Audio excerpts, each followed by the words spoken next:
Hey guys, welcome to my channel. This is episode 3 of my series called Stickman Explains Tech. Let's dive in.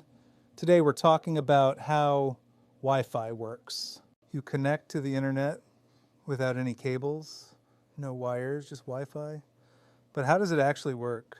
Wi-Fi is a way for devices to send and receive data wirelessly using radio signals. The main device behind Wi-Fi is the router. The router is connected to the internet and it sends data to your phone using radio waves. When you open a website, your phone sends a request to the router. The router talks to the internet and sends the data back to your phone. The closer you are to the router, the stronger the signal. Walls and distance can make Wi-Fi slower.